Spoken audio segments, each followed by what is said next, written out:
Hey guys, welcome back. I hope you're having an amazing day. Let's get right into the stories. The next one is a pro-revenge story. The name's Duke. Private Investigator Duke Jackson. The kind of PI who plays by his own rules and always gets the job done, no matter what. This particular job started out like any other. A dame walked into my office with a tale of woe about her low-life ex-husband Sammy. Sammy apparently had a habit of using his wife like a punching bag. A real winner, that guy. The lady wanted me to dig up some dirt on Sammy so she could nail him in the divorce settlement. Seemed like an easy enough gig. Little did I know I was about to walk straight into a minefield. I tracked Sammy down to a rundown apartment on the bad side of town. Turns out he was living in the basement while renting out the rest of the place, scraping by on the meager income. As I watched from my car parked down the block, I saw a mean-looking bruiser of a guy go knocking on Sammy's door, demanding money. Must have been the landlord. Sammy pleaded for more time, but the landlord wasn't having it. Kicked Sammy to the curb right then and there. I tailed Sammy as he drove off in his beat-up old clunker, trying to find a place to lay his head for the night. That's when I got an idea. I made a quick call to the local impound lot, which just so happened to be run by an old pal of mine. We went way back from my days on the force. One favor for a favor. I had Sammy's truck towed and stashed away for safekeeping. Next morning, I placed an anonymous call to Sammy's lawyer and let him know where to find the impounded vehicle. I figured it would light a fire under Sammy to get my client what she wanted out of the divorce settlement. Sure enough, within 48 hours, Sammy caved. My client was satisfied, case closed. I decided to do right by Sammy in the end. Had my buddy leave his truck parked right outside the lawyer's office, keys in the ignition and gas tank full. Sammy walked out of that office broken, but at least he still had his wheels. Wherever he ended up driving off to, I hoped he got back on the straight and narrow. But guys like that usually never change. All in a day's work for Duke Jackson, PI. The cases come and go, but I'm always on call for any dame or gentleman in need. Wherever there's trouble brewing in this town, you can bet I'll be there, ready to rabbit whatever ghosts from the past need to be put to rest. The first one is an entitled people story. I worked my butt off in law school and graduated top of my class. Landing a job at a prestigious firm right out of school was a dream come true. The hours were long and the work was demanding, but I loved every minute of it. A few years in, I decided I wanted a place of my own, something I could call home after long days buried in legal briefs and files. I found this nice little house in a quiet neighborhood on the outskirts of the city. It was perfect, not too big, not too small, and it had a decent-sized yard. The best part was the price. It was well within my budget. I made an offer, and after signing what seemed like a million documents, the house was mine. The first few weeks were great. My neighbors were friendly and welcoming. Well, most of them at least. There was this one woman, who I'll call Karen, you know the type. She gave me weird looks whenever I was out mowing the lawn or getting the mail. I tried being nice and saying hello, but she'd just turn up her nose and walk away. One Saturday morning, I was out doing some gardening when Karen stormed over to my driveway. She started going off about me parking in the wrong spot or something silly like that. I politely told her I didn't realize there were assigned parking spaces in the neighborhood. Apparently that was the wrong thing to say. Karen lost it. "Don't you know this neighborhood has rules?" she shouted. "Who do you think you are moving in here and ignoring our homeowners association guidelines?" I was confused to say the least. The real estate agent never mentioned anything about an homeowner association when I bought the place. But Karen insisted all homeowners were required to follow the homeowner association rules and threatened to have me fined if I didn't get with the program. I asked her to show me something in writing that proved my property was part of this homeowner association. Karen huffed dramatically and said she'd bring the documents over to educate me. A few hours later, Karen showed up at my door waving a thick stack of papers. "See here," she said, jabbing her finger at one of the pages. "All homeowners in this neighborhood are members of the homeowner association as outlined in Section 3B. I took the documents from her and told her I'd review them and get back to her.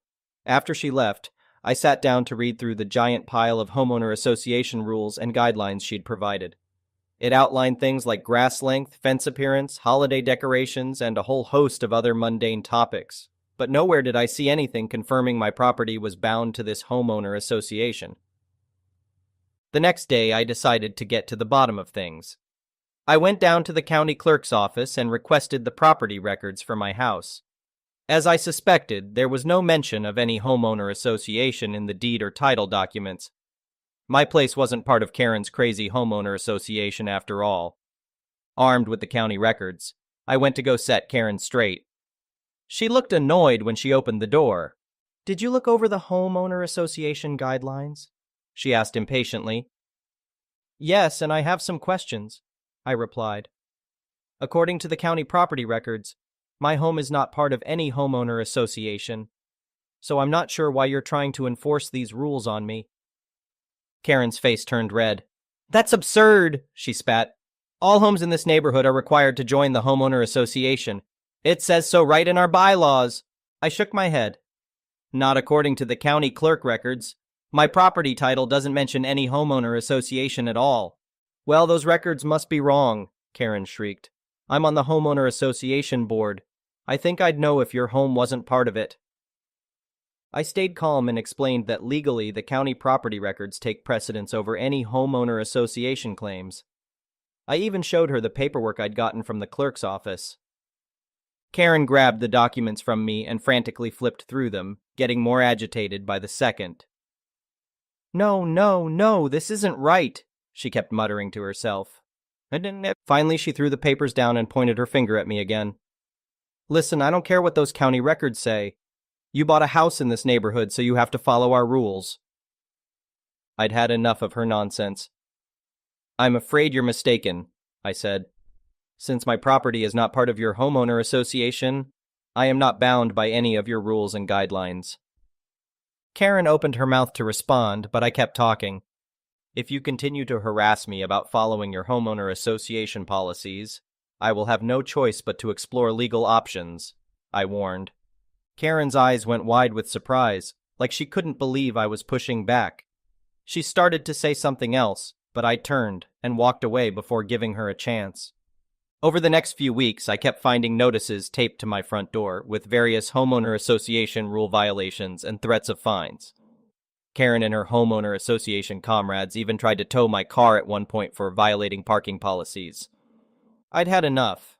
I decided to put my law degree to work. I researched the regulations in my state regarding homeowner associations.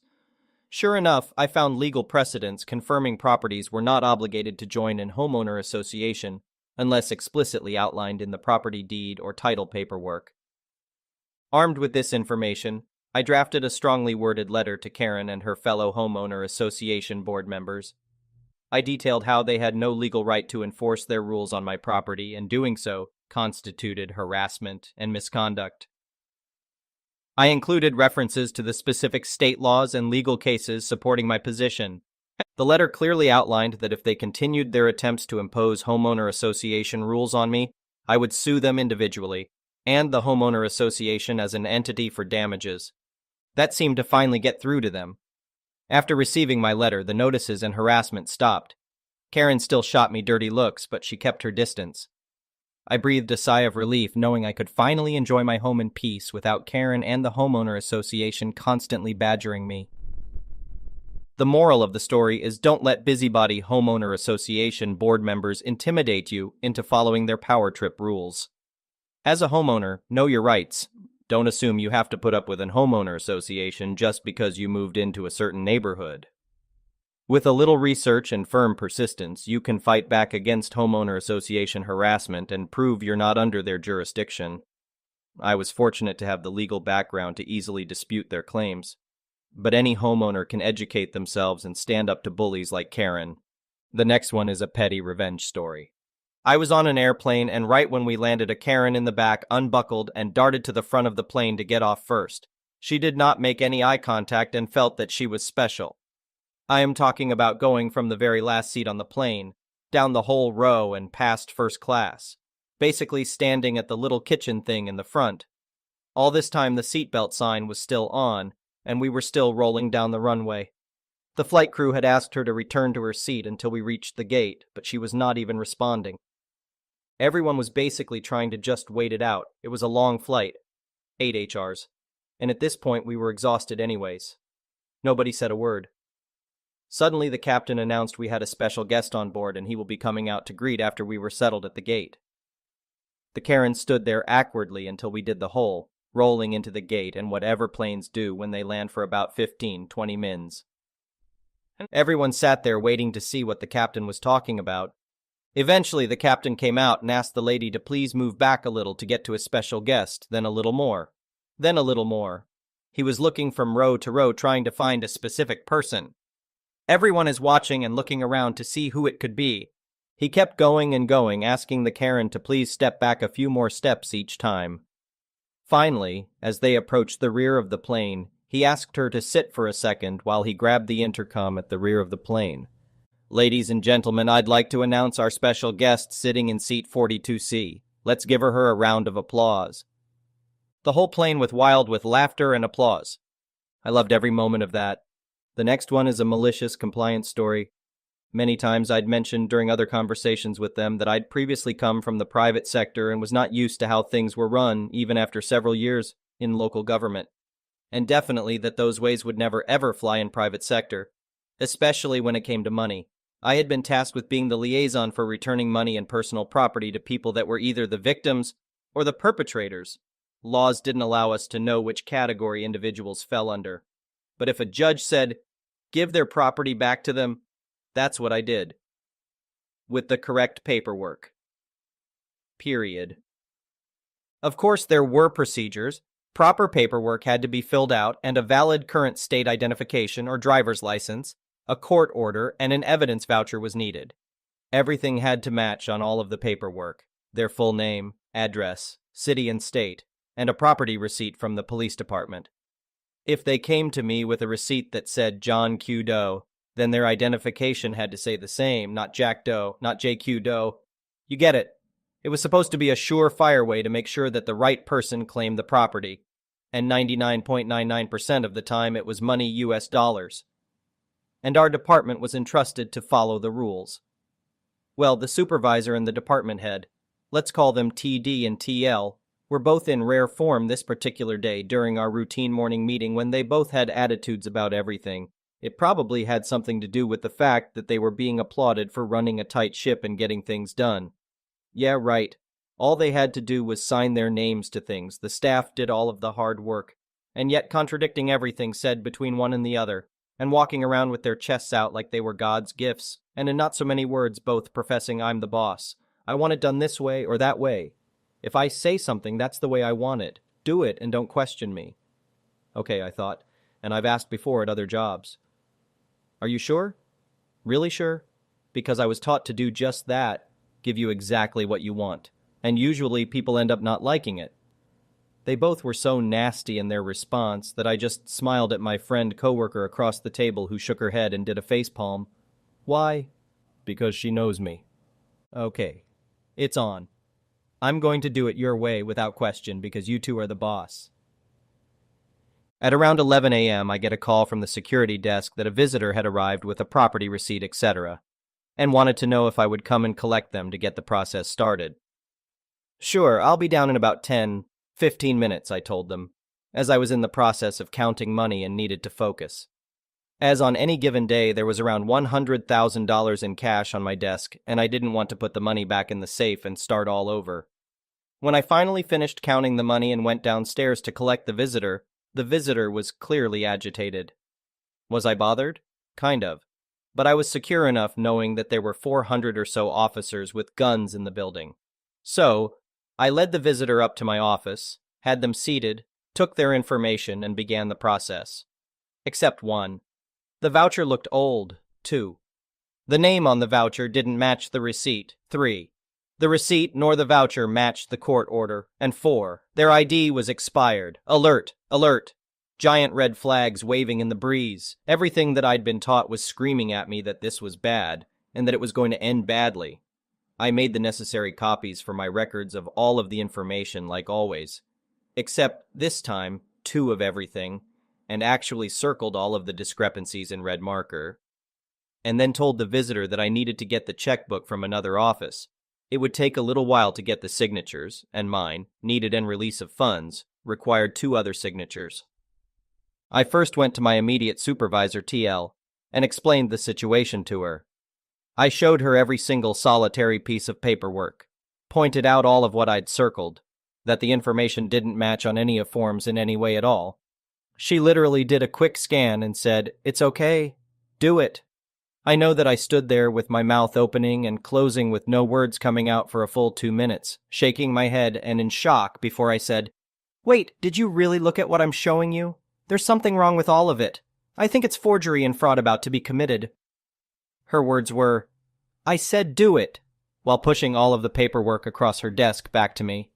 "Are you sure? Do you want to look at it again? You do realize that I'm supposed to cut a check for $97,000? I asked. "No, it's fine. Do it, so that you can get back to your other work." I then told her that I was really uncomfortable completing the transaction and that I wanted to speak to TD about it. And so I walked across the hall, tapped on TD's door, and asked if we could discuss the transaction. Now, mind you, TD is the department head. One of the signatures needed to finalize the paperwork. The other person to sign would be the accounts payable department head. I spread both sets of copies of the papers across his desk and again explained in detail the situation and what was wrong with all of it. At least he took a few more minutes to pore over the paperwork, unlike TL. And so I thought, okay, he's paying attention. He'll see everything that's wrong with this. He'll make a call downstairs and have a couple of officers up here in no time. Nope. He literally said, "It's all good. Do it." TD, it's not all good. Please look at it all again, I pleaded. Now's a good time to tell everyone that I worked for lawyers for 5 years straight out of high school, and one of the best things that I've ever learned was what definitely became my lifelong motto: cover your own ass and don't take the fall for other people. And that mindset has been good to me. Again, I pleaded with TD to look closely at the paperwork. I pointed out all of the discrepancies again.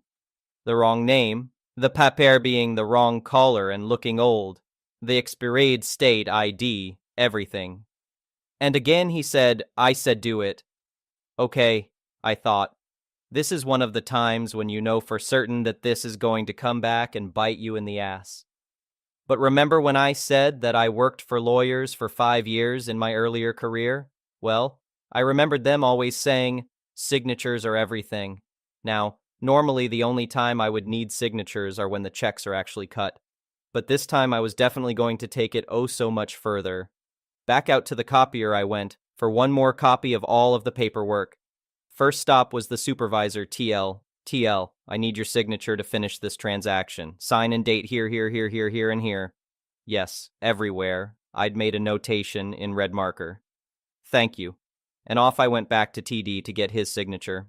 Sorry to bother you, TD, but I need your signature and date here, and here. All the while thinking, you two won't be having me accused and arrested for conspiring with a total stranger. With that done, I asked TD one more time, "Are you sure that you want me to complete this transaction after everything that I've pointed out? Cut a check and send the visitor on his way?" TD never looked up from what he was reading and said yes, so that's what I did. Completed the steps necessary to cut the $90,000 check and send the visitor on his merry way. 3 weeks later, all hell broke loose. "OP, my office now!" My head has never whipped back and forth so fast in my entire life as they both talked at the same time. TD beat red and TL wringing her hands in frustration.